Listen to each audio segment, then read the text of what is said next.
Después de un largo viaje por la aritmética, el álgebra y la geometría de Mesopotamia, es hora de hacerse una pregunta clave: ¿podemos hablar de una matemática completamente desarrollada antes de los griegos? Porque junto a los logros increíbles que hemos visto, también hay limitaciones evidentes. Hola, soy Gea. Esta última parte no busca criticar la matemática babilónica o egipcia, sino ponerla en su justo contexto histórico. Y para eso, tenemos que hablar de sus imperfecciones.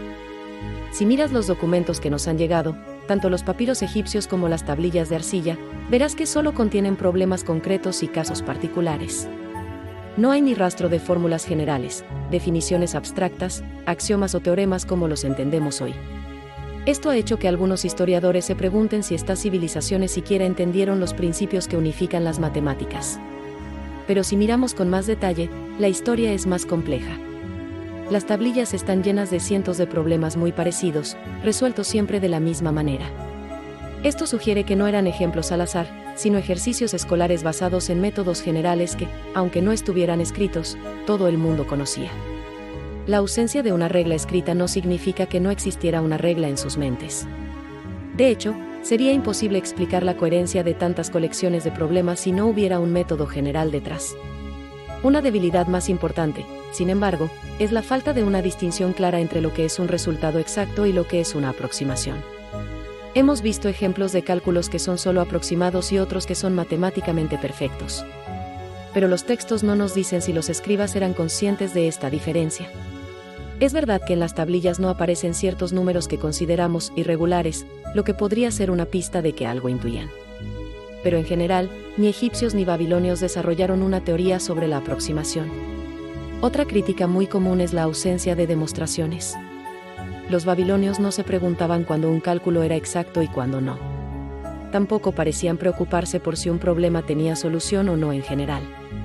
Y no encontramos ninguna reflexión sobre qué es o cómo se hace una demostración. Ahora bien, cuidado aquí. La palabra demostración ha cambiado de significado a lo largo de la historia. Sería muy atrevido decir que no tenían ninguna idea de cómo justificar sus resultados.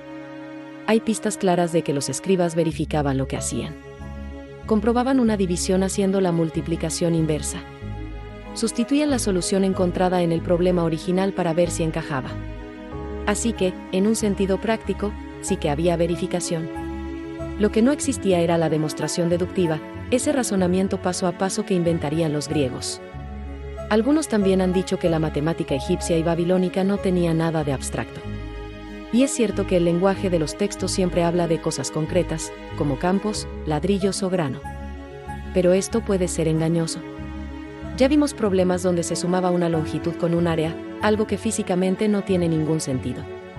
La única forma de entender esto es pensar que esas palabras, longitud y área, eran en realidad símbolos abstractos, como nuestras letras X y Y. Los escribas sabían perfectamente cómo pasar de un ejemplo concreto a un esquema general, aunque no usaran nuestra simbología. En Egipto también usaban una palabra especial para referirse a una cantidad desconocida, lo que demuestra una forma de pensamiento abstracto. Que no lo formularan explícitamente no significa que no existiera. Otra crítica es que no existía una disciplina separada llamada matemática. Puede que la geometría aún no fuera una ciencia autónoma, es cierto. Pero es muy difícil no ver en ese interés constante por los números, sus relaciones y sus aplicaciones, algo muy parecido a lo que más tarde llamaríamos álgebra. Y por último, está la pregunta del propósito. Durante mucho tiempo se dijo que la matemática babilónica era puramente utilitaria, solo para cosas prácticas. Otros defendieron justo lo contrario, que era un simple juego intelectual. La verdad es que ambas posturas son extremas e insostenibles. La mayoría de la gente, antes como ahora, se dedicaba a sobrevivir. El tiempo libre era un lujo. Y aún así, tanto en Egipto como en Babilonia, encontramos problemas que no tienen ninguna explicación práctica. Problemas donde se suman gatos con medidas de grano, o longitudes con áreas. Esto sugiere humor, juego y un gusto por lo abstracto. La verdad, seguramente, está en un punto intermedio. La matemática prehelénica fue en gran parte práctica, sí, pero no exclusivamente.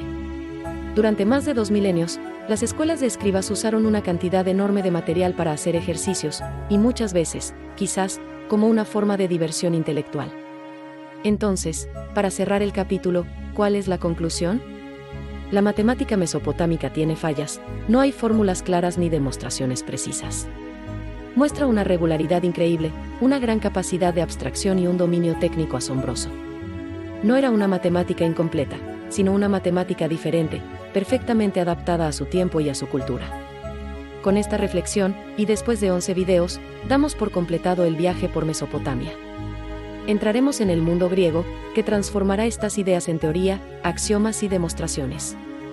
Si te ha resultado interesante, dale a like, suscríbete y comparte el video. Y hasta aquí por hoy. Nos vemos. Una mezcla de reglas flexibles y fórmulas precisas, sin una clara distinción entre ambas.